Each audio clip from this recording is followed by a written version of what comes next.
Ko te rei bilik maudol ke tau kuata mesta hono wha, tau wana tahanima. Pea koe tau klas koe ni, I loa ia koe talateu ke ea umai ai kōsperi ki tongani. O gea no ngahi tau mua e nima. E pen ke uraki, ke tau wako ke ngai mea na e hoko, mo ngai mea na e tui ke ha tau kakai, he tu utamai a kau misnare. Ua, ke tau wako ke makatunga whakatohi tapu, na e uhinga ai, ai hau, ai fuafua kau misnare ki tongani. Toro, ke tau sio ke tukunga whahistoria e whanua, mo e anga e whakafotunga ai kau misnare, na e omia e lotu kōsperi ke tau whanua. Wha, ke tau whakaukau ke hawhaunga na e meilere ia ngeai ai ngāwe whakamisnare ai fuafua kau misnare. Nima, ke tau whatuha ngai whaunga e lawa ke tau whaiak ai ngāwe whakamisnare mo evangelio I he ahon. Koe assessment e tau kalasi koe ni, kai ke hawhehu ia, koe siwi whakaosi pe wike hano fitu. Aia koe ngai whehu I, e makatu unga pe ia, I ngai taumua e nima koe ni kua ulau atu, ngai taumua ia e whaike ai whakahino hino ai tau kalasi. Koe ko wham ke tau kamata rewa e tau resoni, me tala noa koe ni, koe whakamisnare. Tau kamata he tōkunga e whanua, he a umai kau misnare. Pea be mo tau tue klasi amui e tau sio ai ki he whainga whakau kau whakalotu na e nofo I tongani e kuonga koe ni ki mua. Pea hake mai kau misnare. Koe he kumahu I ngai e ke tau sio ke ai. Koe kuongo I, o iai ai konga lahi o ngai whakakau kau koe ia. Kai mea koe na e nofa tau whanua he kuonga mua he nau tauhi ke ngai o tua mate koe ia. O ku haa mai ia I he ahoni. I he tau ngahi hoa lotu koe na ke tau toheanga whai koe e tau lotu e ahoni. O kuhangega te au kei ngāwe aki mo uile rei ai ngahi lotu koe ni. Ke ngahi whaunga lotu mo hanga whai o whakau kau whakalotu. Na whai aki ho tau kakai I he kuonga mua he taimi na hake mai kau misnare. Sai, koe tūko ngai ne whanua hea o mai kau misnare. Tau whakamamafa e tau whamatara hen I he mea na mamata kia Captain Cookie. E ne wholau hono ua, pa moe ne wholau whakamui mui, I konga ne wholau whakamui mui. O bena mamata Captain Cook e ne wholau hono ua ki ha whare taula, pe koe tau pehe koe whare lotu ia aho koe ia, I ha whai toka, aia na e langa he ki fungasia, na e tā tongi tongi o hange koe otulangi o mua. Pe na e whaianga lotu ia I o tau kakai, na whiwhiri e kai vai, Captain Cook. Pe koe hae mau inga whainga whare koe ni pe ne sio ki he ofiat pe o tau kakai ki he whare kunau tūlolo pe na here vai toko taha ia mai ni koe taula ia pe koe o taha koe taula whuko no inga he anga I whakatonu lea koe toko taha ia o taula mai ki ai e a toa maamani ai otua koe na na otua mate na nau ai koe na nau lotu ki ai koe taula uri mahi ia ki maamani ke tau whi koe anga ia e tau whi hau ne whakawhihoko taki ki tau tolu tokua moe o tua mate koe nā nau lotu ki ai. Nei mahino biru kia Captain Cookie koe wheitu koe ni, yono whamahino angia kakai koe tanu anga o ha eiki lahi. Pea na e tuku hifo e eiki ke whaitoka, ai na nau hanga o ngahi a ke maka hono whaitoka, pea tanu aki a ha one o ai hono ki fo I mo, mahino pekor koe hou eiki na e tanu pehe I. Pea langa e ki whare o lungai, ko no whare whakamana, pena e ui e whare ko ia, kono tala mai koe Captain Cookie, koe potu tapu, pe koe ai potu tapu. Whare ai koe, whamatala koe, na whai Captain Cookie. Pea koe wheitu uia na e whai ai e lotu ke lau maarie o e ngahi eiki la lahi koe o tongani kua pekia. Koe ifo ke na e tui e kakai, o kei mo ui beho eiki ia I pulotu. Manatu koe, tunga koe ni, tau tukusio ke a mui, e whakaukau e kakai koe hou eiki pe ia o ki ai ho nau lau maari. Nau tolu pe ia na lawa ke nau o ki pulotu. Mei hange nai whakafotunga lotu koe ni koe lotu koku whai he Katolika Roma I whaitoka. Nau au e sāpate, nau oa lotu I whaitoka. Koe mea pehe na e whai ho tau kakai e kuonga mua I he nau whai ngā oa lotu koe ni. He umaino na e kumi me ngahi potu tapu pehe hangahi whare, ma ngai whahino hino, wa ngai tokoni, mehe o tua. Ai koe tāne ngai whakaukau ko, mahinu ka te au, o kei tolona mai whakaukau ia ko ia tu uloa he tau whai e lotu karistiani. He hoko pe ai lotu ia koe kumi whare, whainuinu mo e tokoni, mea tau o tua. Ko ika mea ke tau maui ake anga whae tau maui. Pako ne mau pe mea koe tau kumi ki ai. Pea kuri aki rewa atua he koe ke hane fu mahu ingana ke te tau tau. Hange pe tau tau hi ke sihowa e tua maui. Koe tau hina whae he tau ngahi kui ke ngahi o tua mate koe ni. Koe tokoni be ia ke naulawa nofo le rei i e mama koe ni. Na eo mau pe kakai ki he whare taula koe ni. Pe koe tau pe koe whare lotu ia mua ngahi mea foaki.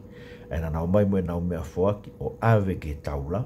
Pea whairewa he taula e nau whaka eke pe koe hae ngai mea koe na nau kumi whare iki ai. Pera bena la he ngai whare tapu pehe i o tau whanua. Moe kau taula pehe tangata moe whewhine na nau nofo ai o tari e ngai kumi whare i nai whai. Ko manak pe ui kai ke pehe e tau whai lotu he aho ni ko hangepe ka te au koe mea tatau o hoko. O tau mai beo ngawe ake o tua. Koe ke maha ngai whare i ke te tau tolu ke whai ke tau moe. Koe ke tau tui ke tau tolu. Ke o tua, koe ke tau ofa ke o tua, ake kotoa e tau moui, pe maoha whare, pe maoha mea lelei, me he o tua, pe ko tau ofa, pe ko tau o tua, koe hui e ko tau o tua. O pe e Captain Cook nea taritari aki a no kawa, ai ana, koe whamatalai ni o e whaikawa, fua whaikawa, whamatalai i e historia. Pe Captain Cook ina nau nofo fua poto poto,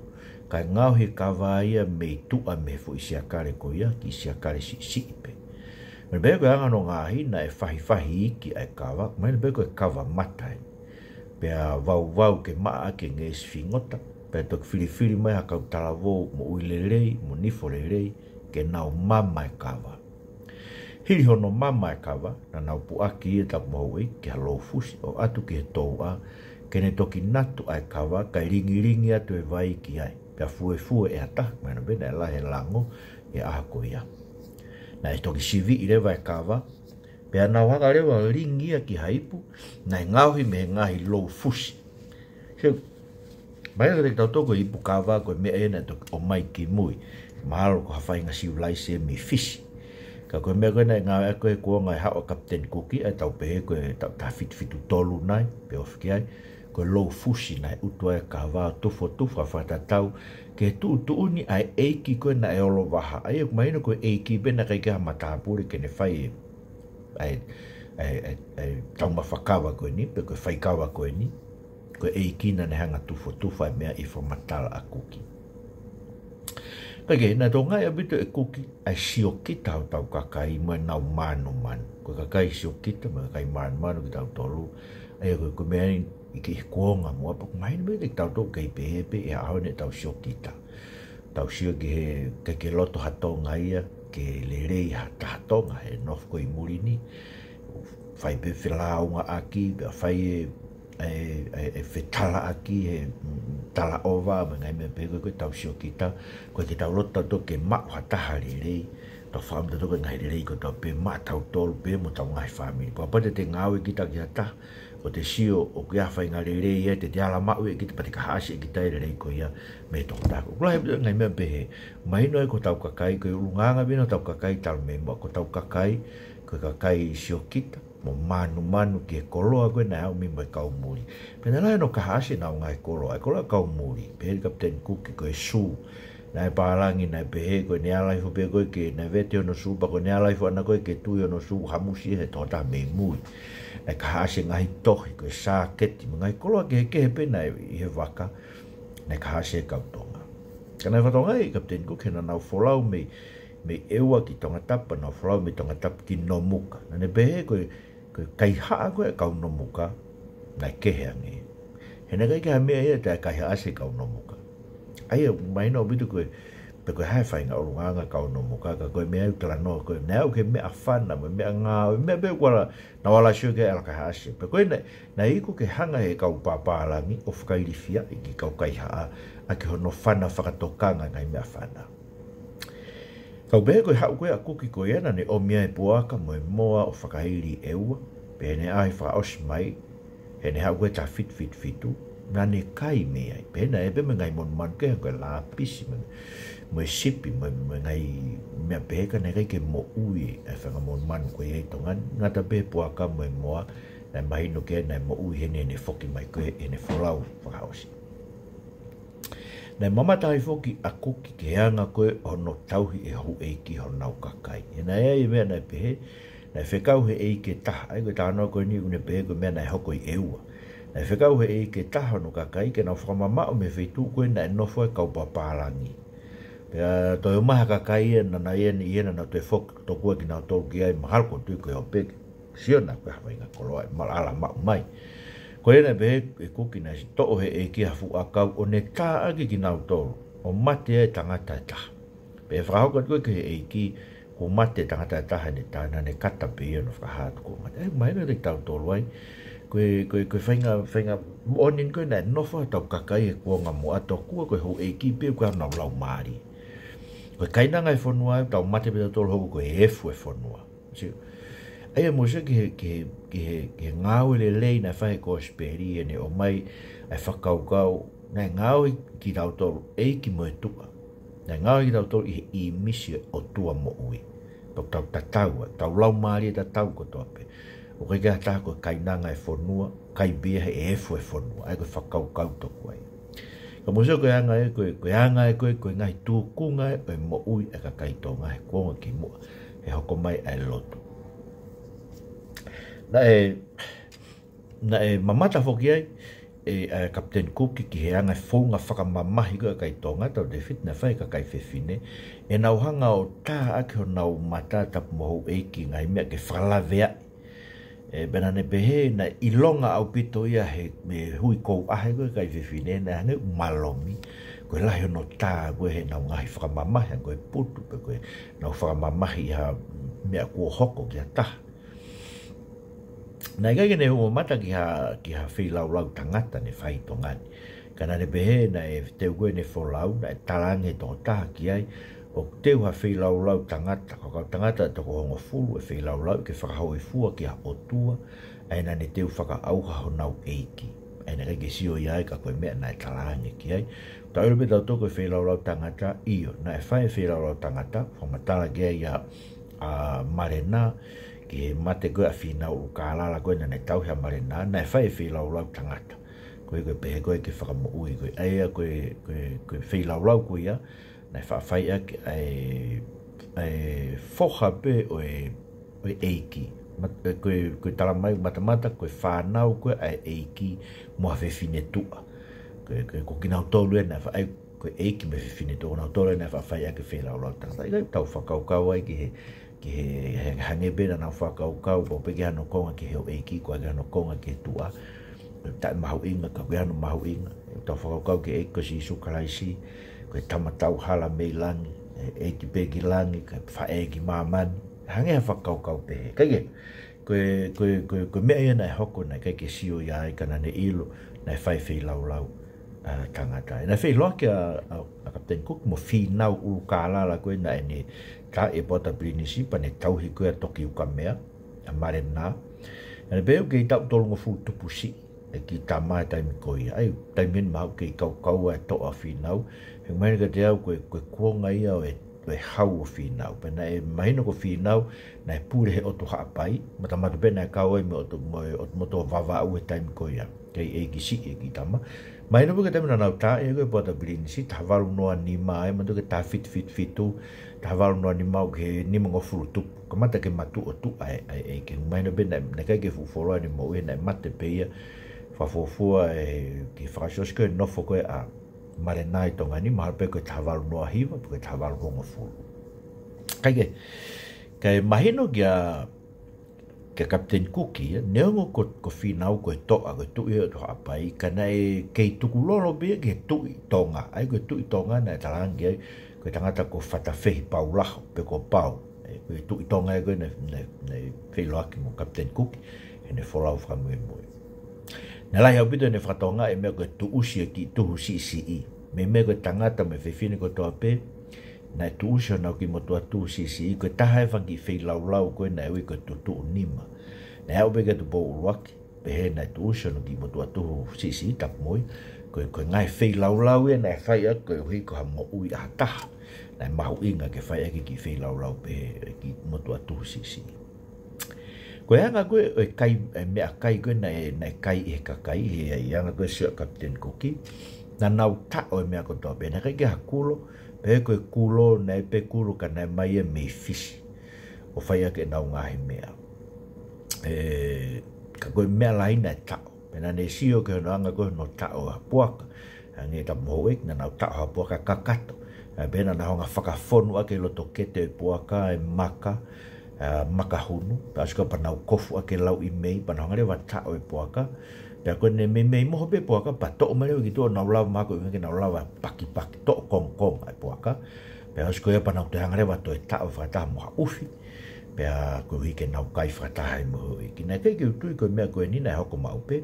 mana mamata pe ho e ki a Captain Cookie me ko ni ne au mai no ko ha tari na fai ke na kai fa ta mo ka kai na fai tari o e papalangi kana ne pehe na ne sio na kau me ko na kai i e moko mo e peka kai lahi pe ki heika ko ki konga si ia o me na mamata ke Captain Cook tau ilo me ngai unga tau ka kai sai ko raki feinga fra misinare rewa aia na fai e he society ave lotu ko e ngai ses fo Polochano Pitania pe ko la mosa London Missionary Societies kamananga senduri tahavalu tau be ko tau tafit no ke tahavalu no na holo bitu mo fala mari e ngai ses o mamani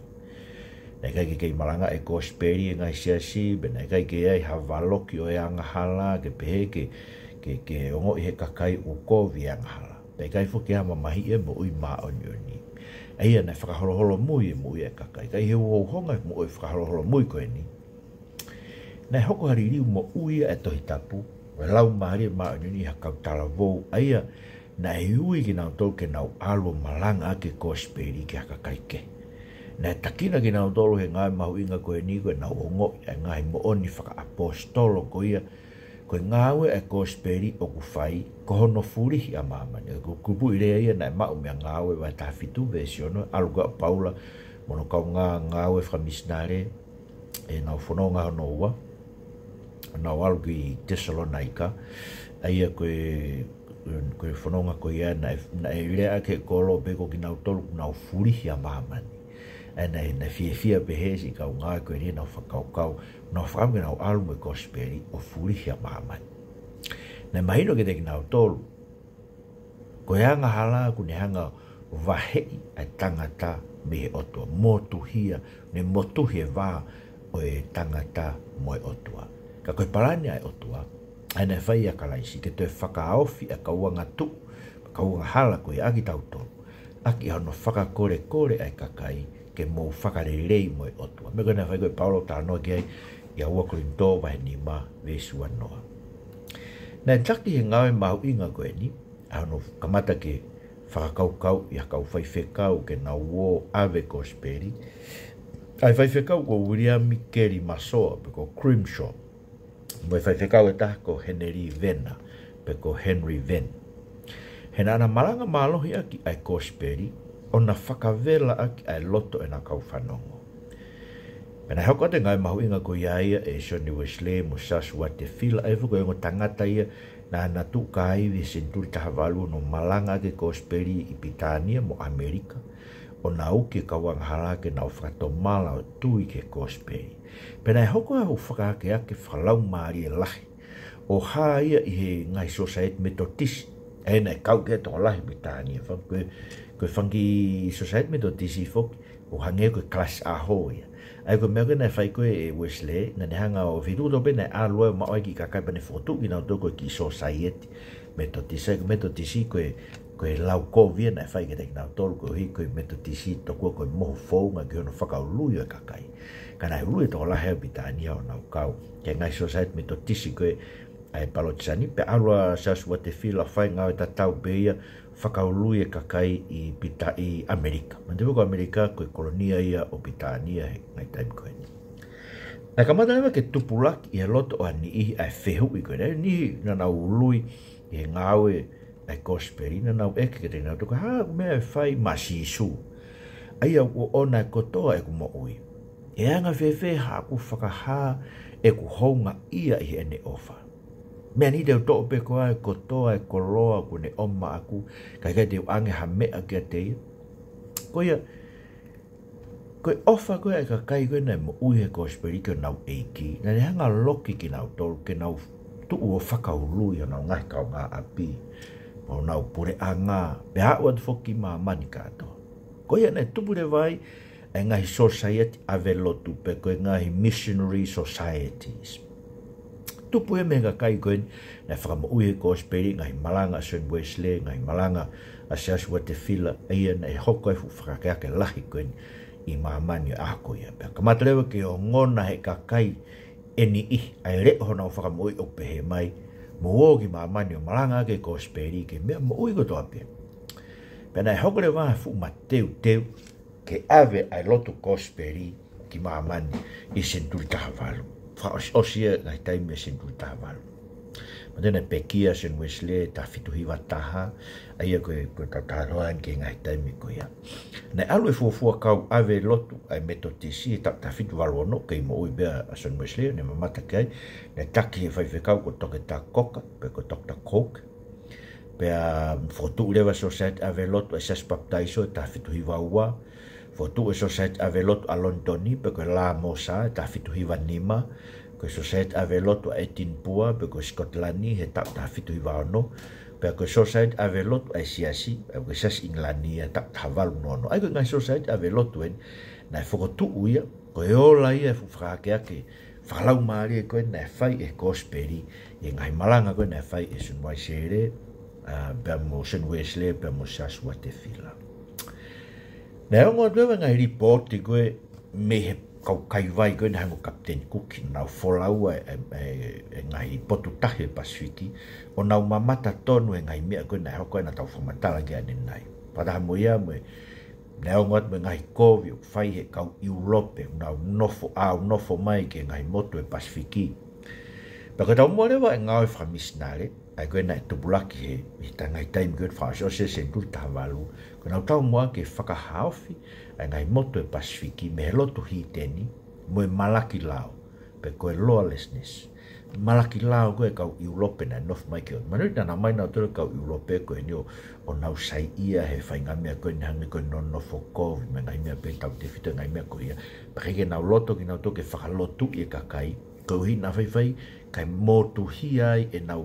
e ngai me ko ia ngai me na manako ke tau te fito ki na ngau e ko ia ke kau e kakai fe fine o tau ngai automoto na tu e kau loto i tapo Pitania ke whakalotu i whakataha pe ai kakai o Pasifiki mohano whakasivilise i ki nauto ai ka tahene ngai mea koe ko ngoi nai whehala ki hanga e nau whakaukau ke ono whakalotu i ngai moto e Pasifiki koe nau whakaukau to kua ke o mai e lotu whakataha mo e sivilise whakapapalangi ke tau ngai moto koe la mo sa na nau fofua omi e lotu ke Pasifiki society ave lotu en ai ngai sias na whakatata ai na kei pe ko sias petako ngai sias ke na whakatata ona fotu e la mo sa ona hanga ko na tolu na na fofua o mai lotu ke Pasifiki na whakatau lewa na to e waka ko taf ko waka ko na e hakwe ai ka missionary fofua ka missionary ko ki tongani ko waka toni tolu ngeau pe na na whakalere ke ave ka missionary na fai lewa na uki ko ki ngai fa missionary o tuku pa ha to tolu no ke fai ngai ko ni pe na fai hono sivi i ka kai ko ni ko wi na pau be ke vakai lele ai ngongo ai fra ngongo lele me na kau fai fe kau pe ko na fili fa inga e nei hono ngai tau ke ai na ke pe ko kau fai fe kau ko to fa be vai nga ko na fili ko kau fai fe kau ke tolai kau malanga mo ka kai bena tui pana ia na ngai tarenit na poto he ngau e ke nga fra tu funga ko ngau e langa ko pati kai ngau e pehe pero ia na folau mai ai vaka ko taf e fai folau kapten i semi civilization ke Pasifiki i he aho hongo fulu o a kosi ta fitu hiwa ono pe na wa mai ki tahisi ko Tahiti hi foi ka foi fe ka we go to fa mo to ko ta fa i Tahiti Pea nai mo ui e nau ngāo e nau turi Tahiti. Ai ko Tahiti nei fofo whakalotu i e Pasifiki he ngāo e ala mo sa. Pe hauka te wholau o nau tūta mai ki tonga ni au tahaua e peleri tau tawhitu hiwa fitu mo kau misnare toko hongo furu. Tu mo ke tau lau biso nau ngai hingoa ko Misa Seri, pe ko Shelley, Misa Keluso, ko Misa Wilkinsoni, Misa Paueri, Misa Hapa, Misa Piukana, Misa Kupa, ko Misa Nopa, Misa Vesoni, mo Koritoni. O pehe ko Koritoni, nei kai ke kau e tomu apalani ke hau he ngai whamisnare, ka na e heka pe he waka o hoko ke tangata ngāo e waka, pe rei ia e kapteni ko e waka, me kau misnare o nau whakakau he misiona ke o tuanga ofa.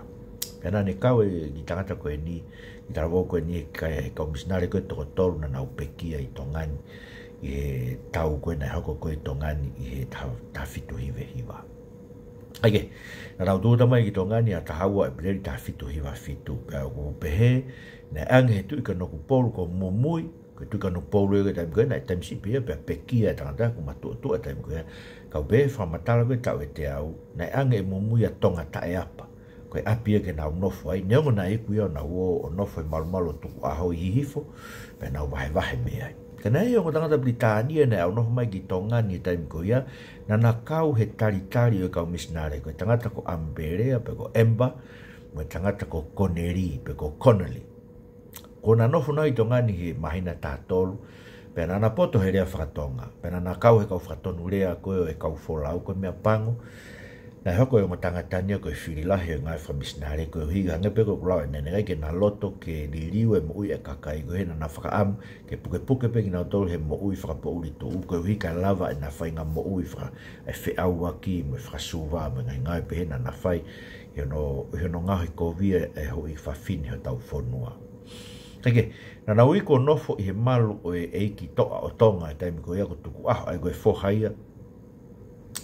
ko tuku aho koe whohaia o mumui ai koe ne eiki ko king mumui ko tui ka nokpolu e taimi koe ia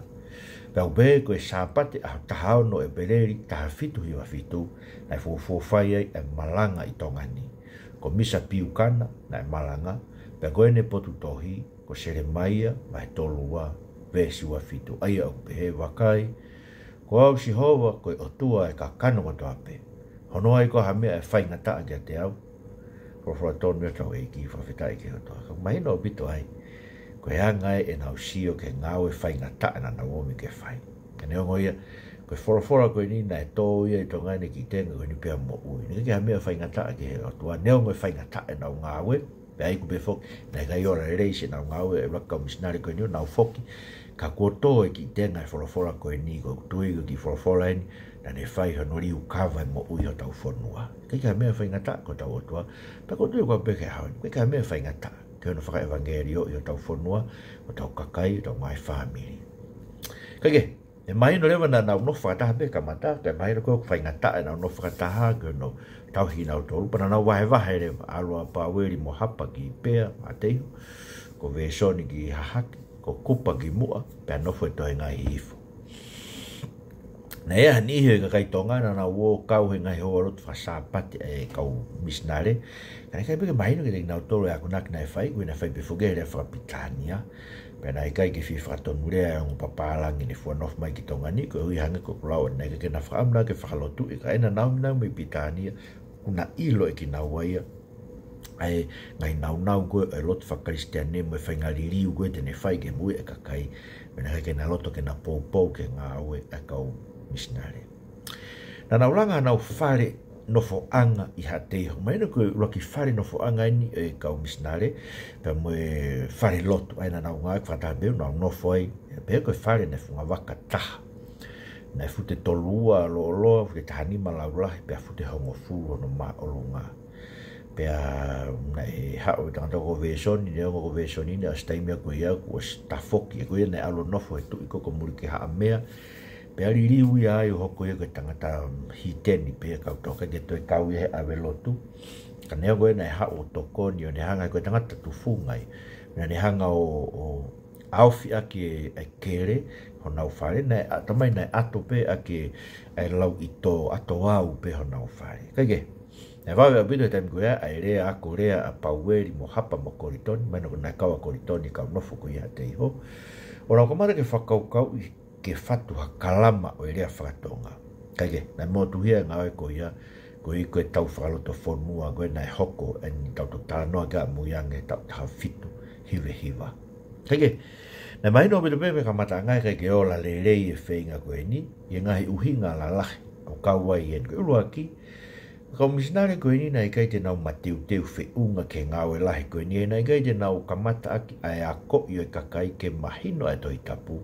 Kara nau kamata aki nau tolu e nau hanga tufo tufa e nau ngai kolo e nau hau moe koe nau whakaukau tokua te ne hanga whakaloto i e kakai ke nau fie fia he koloa u nau mau pa nau fie whanau ngai ke tengi natu. Kana kai hoko whoki na e koe nau tufo tona tō koloa ke manu e kakai tonga e nau koloa pe ngata pe ai e me ai na fe mo ha kai tonga na ke na fe mo no to na wa konaki ko me ta na e u e ka missionary ko ka papalang ko na fa ka ka tonga ko ha ko na wa ka ko na usia tu ko ke ngata ngata anga langi hang ne fa hi mai fa na e wa ka ia ai langi papa ai langi ka na wo ba ko na wo mi me ngai ko lo fa materie ko na wo mi mo ia e ngai waka hange ko fa o ha mala ngai ko lo ko ia na whakakaukau e kau tonga ia, ko mea pēa kau papara, ko koloa mahu inga kau paparangi no hau mwiki tonga ni, ko nau koloa whakamateri. Na kike nau whakau whakamki nau tōlu e ke toi maha mea kehe me kau paparangi, ko nau ngai koloa whakamateri e pe koe aina nau nofo una loto ki ngai koloa ko ia. Kai ngata hai kana e fuolo e a Korea e kau tangatani, kai peke lau maino mena kai kau tangata na nau wako le lei, e ombuke tau loa nai kau tangata koe ni, na Filipipe na tolo ka tangata na e na fangi na poto inga fangi tau kei franga nge tufu nga ko ngahi ko pate ngai me pehe na winga no mai na tolo to ko ko fakau ke na wo na fanga tau kei ko ia o nga hinga ume ko ia ke sio ka kai tonga ke fainga civilization poto ka kai ngahi me ko ia pa na fio mai o ako ke me ko ka lava ke ako el ai ko fakau na step u step ta civilization pa to step ai ki e lotu, kana kai ke ka haure re ia he tau kakai hange ko lau. Na sai pe kakai nau koloa ke nau te whamna to ke nau toi ma ha me atake he me kakai ko ni. Venga dai ko nau folo e nau Korea mai no ko kakai na ko re. Ko nau kamata ko ke whenga ke ako i civilization whakamuri, e ko tahe parparema, ko nau kamata nau toluia, o ke nau ako e kakai ke gospel. Ke te fito ia ko naki ko e toi tapuna nau hau mo ia ka nau kamata na tolo na hanga ko i no fokau te nau ko i ka kai ke civilise whaka Europe ai ko tahe ngai mena he ke whihala ke nau ngawe na whai ko ngara roa ka ngai winga ko ni na te kai ke mateu teu rere ka tonga ke lotu fo o ko ni ne kai ke nau fieri ake nau to no wanga whakafonua motua e ke manu e ka kai ke kolo e ka missionary ko ne lahi pea kono wahe ki nau tolu ke hou eiki, ai koe nau wahe koe nau loke ane nai o alo ni ihi ha tei homu, ni ka mu ki ha mea ba nofe ni ihi hifo, mandu koe hoko koe e tau whakaloto whanua koe na whai koe tau a hifo mo hahake. Aia, koe tahe ngai mea, koe nau nofo ngai eiki na whekolo aki pehe, te hoko pehe koe kau kovi ke nau ngāwe. Kono hoko koe loto kovi koe e kau muri ne tomo nofo mai ki tonga ni o tala koe kau whakalo a kau. Ai kau missionary to ko na ki lotu ko na fai ko sa pa ko ke na kai ke na hanga frava e matapa ka na tata puni fai na lotu pa pena na mana va he ki kau tonga ya tala re mai kau muri ko na to mo no mai ki tonga ni to ko falo akau ko na hanga o fenga ki tamate i ho e ki mai ngai me pe pe ko te taha ngai me na pa prema lahi ko hoko ko ave sonia ko tangata hi ten hoko ko tonga ai mai lewe ke kakaia tau mahalo ku waveange e nau e fie mao he kau pārangi e uranga whakatonga, e fie mao he kau tonga, ai mea koe na e lotu na e kau pārangi. Ko ia, kamata ngau e whakalotu koe ni na e rei a bito e vāga missionary mo ho e kika koe parapare malahi, me kai ke lawa e whetu taki. Me wholoa pe ke lawa e whetu taki kau missionary, me ka kai kau ke lotu kristiane, mea ke lawa ke whai hau wau lotu. Ko hiko kai ke ilo e lea. Ko lai taha taime ka missionary na whae ke pehe na ngoe, whenge ako e lea, ka mai whinga ke malu e na ukoloa me no ka hasi koe kau tonga. E whai bea haa ta koe manako pe e ka hu e kia i he kau si kau papalang koe ni koe na ukoloa. Mahino be ko e rei ho nau wā ka mataanga ko ina ke ilahi ko loa ko ina awe he ka misnare mai ho e ke mahino bitu ko mebe na sio ke ho e ke me ka kai ko ngai ko loa materia na ha me ka tan ne ka no fi ma na to la me fa la mai ka mata ko ke fa ko vi ko ka umuri ana no mai ki tonga ni ho e ki ke tuli ka misnare me to ne mahino ka mata ke fi ho e ki ke ka misnare pe ko fa ko vi ko na fai and ra nai tala ko mai ko parangi ko ni ke tamate i tau tol pe ko tau ke tau feta ki ni ma ke tak ki na tol me tau to ko hanga ni lau ko ho eki ka ko me na nau ki tuai he na fai fa kau ko pe ko tu ki to pe ko tau ma e nai ko lo la hi me te na to mai no bito ni si ko lo tau ka kai ko ya fa ko ke si e ko lo ka misnare pe ka ke na ke ni ma homo ke ho eki na ka matarewa ke kaha asi nau koloa nau tolu e kakai mo e hau eiki. Kataha muia lau kou koe kau muri. Kamata koe ke si e nau koloa foaki, me tala koe kau muri, koe o mai nia, koe kakai koe ni, koe kakai maulalo, mpitania, kakai pehe. Koe nau ngai whenga lotu, koe kore ke tamate e hau eiki. Me mea pango nai hoko fuke taimi koe nai mate ngai eiki lalahe toko whaa. Kau he tafitu he walu e pekia e tamaha. Ai, main befok, manu ina pekia mo mui he nau ose nau tu utamai. Ngai eki lalahi o tonga nai mate. Hiri pe mai na tolo nau tu utamai tonga ni. O hange ngari mo oni e lau e kau muri na nau au nof mai en ko heomi e kakai. E kau paparangi ke tamate di tau tau. Pena lau he kakai koe whamo oni e lau koe kau muri koe ni. Koia, e tau whalo te whanua koe tau tafitu he wana whapongi e tō tolo ka misnari koe. Tau toki lau whai ki hai. Pea paureo ke whoke toi ngā ki New South Wales ka matanga ta walu noa noa. Hiria no toko toi nau kolo ai tongani. Kai nofo ta si asu e soni e ni, we tangata tae lotu, ni nofo e roto tonga i kakai. Whai pene toki maon ai waka i wawau hola i ki pitania. O ne hiki e ne whamatala i ato. Kai ke, we ki konga si bei, e whamatala koe ni ki he tūko ne a tau whanua, me whenga, uraki whenga whakalotu e tau whanua. Ko wham ke tau hoko te tau tānoa ka hoko, ki he anga koe whakau whakalotu, me ngai mea pehe o tau whanua i tongani. E o tua mau kore te koe. Hoko moe ngā hiri e soni koe me historia, koe whamanat peke te mautolu a iwi, moe mawhai o kosperi, oku kei tu loa pe ahon, ke ne whalototo ai ki mautolu, ke o te mau fo, na maranga ke kosperi, ke mau kakai e kais, mo whamu ui. Amen.